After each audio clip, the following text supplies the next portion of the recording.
Beautifully framed shot to start off the episode that makes great use of focus. They'll be on the lookout for us now. Is it just me, or does Runan sound vaguely like D. Bradley Baker's clones with that line? Kinda sad that Andromeda is so pissed at Rayla and dies that way, since Blood Moon Huntress shows us that they used to get along pretty well. Whetstone. I'm sorry, this cracks me up every time and I have no idea why. Also, how much poison is Andromeda putting on that blade? Surely wouldn't need that much. It is a dance of stupitude and sorriness. Callum, your socker's showing. Also, foreshadowing. I'm not sure what instrument this is, but it's used frequently throughout the show to represent Moonshadow Elves. Kinda forgot to mention that in episode 1. I see now that you're still just a child. Yeah, well no shit, Runan, she's 15. You will wait here quietly. If we're not back by sunrise, go home.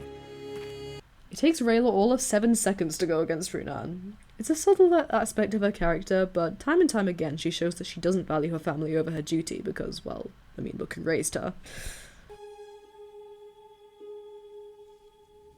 I can fix this. Well, would you look at that. Devin Gill is the lead writer of the show, but there's also an in-canon explorer named Delilah Gill who wrote this book. I'd switch places in a second.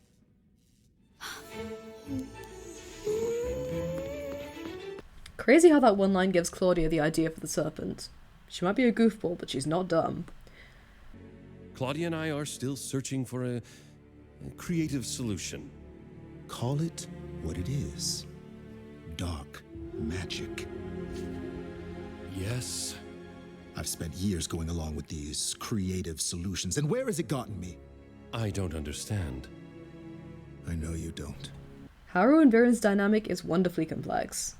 Sure, they're great friends who have stuck by each other through thick and thin, but now that their choices are coming back to bite them, that friendship is being tested to its limits. Haru is willing to accept the consequences of his actions and let go, but Viren isn't, and is willing to chase potentially very questionable solutions if it means getting to keep his friend. Gee, I wonder if that will come up again in a big way. Callum does practice anatomy sketches. Not sure what this is supposed to be, but it's pretty. Yesterday I had 2 eggs for breakfast and I was starving. Today I had 4 eggs and I'm stuffed. So tomorrow... 3 eggs. I get it. We don't need to talk. I was gonna say 2 eggs and 1 sausage. This conversation reminds me a lot of Oblivion NPCs. Also, dirty joke. Rayla's fear of water right from the start. Damn, Moonsilver must be incredibly tough to cut into rock like that.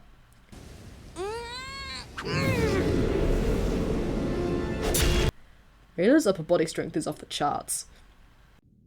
Callum, I know I'm not your birth father, but I want you to know that...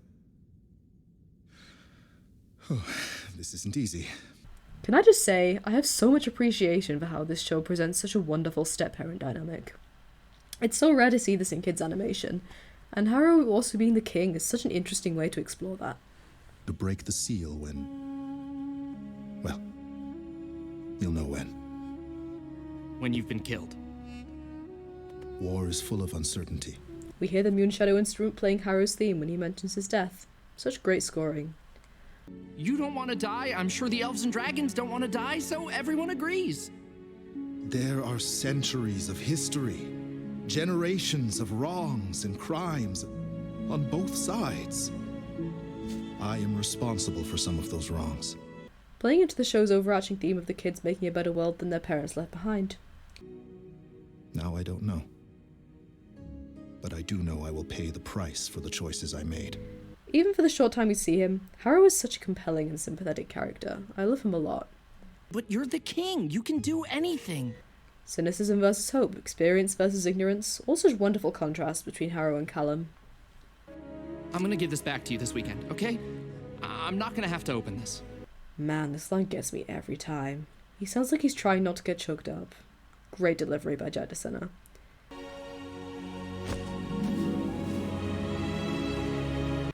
Ugh, this show hitting hard with the emotional beats and we're barely 2 episodes in. This is the one time the slow frames always stick out to me. This is what my game of Witcher 3 looks like when I try to run it at 60 FPS. The Naruto running. It looks so goofy in this one shot. Oh, Oh, you don't like my ears? No, I mean, yes, I do. I guess. And thus the ship was born.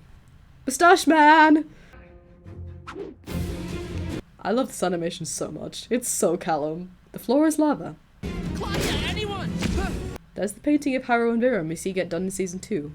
Funny how Viren keeps it in his office. Justice will not be denied. Rayla really is Runan's daughter, huh? You found me. I am Prince Ezrin. I love this moment. It tells us so much about Callum and Ezrin's relationship. Callum is literally willing to die to save his brother, and he's only 14 years old. The Soulfang Serpent. Initially I was wondering how Viren acquired this, but they would have had to pass through or at least around the Midnight Desert to get to the Stormspire, so it makes sense. Why does the serpent not immediately attack everyone in the room? Surely it must be pretty hungry, going 4 months without food. Unless Viren has secretly been feeding it the souls of the innocent all this time. Side note, I love how Rayla's swords are covered in swirlies, just like Runan's horn cuffs. Ithari really can't help but leave his signature on everything he makes, and it's so cute. There are also swirlies on the assassin's bindings, so does that mean Ithari made those too? I found something. Took me until now to realize that the something Ezrin is referring to is the egg. You mean because you're with a girl? Ezrin shipped Raylan right from the start. Jelly tart? Forgot to mention this in episode 1, but jelly tarts are based on hamantashen, a traditional Jewish pastry. You're acting stubborn and ungrateful. Should I be grateful that you destroyed that dragon's egg? Thank you for starting this unwinnable war. Thank you for angering the dragons and the elves so much that tonight they are here for my life. You know, Harrow blows up at Viren here, but he was there. He went along with Viren's plans. It's clear that he regrets that now, but he isn't totally blameless. What is done cannot be undone. Nice parallel between Viren and Runan here. Every one of these men and women would gladly trade their life to save yours. Yeah, that wasn't a look of agreement. Would you, Viren? I... Got him. I just pressed all the stones with the jelly handprints. Okay, but how did she know which order to press them in? Renan is right. There's nothing in humans worth sparing.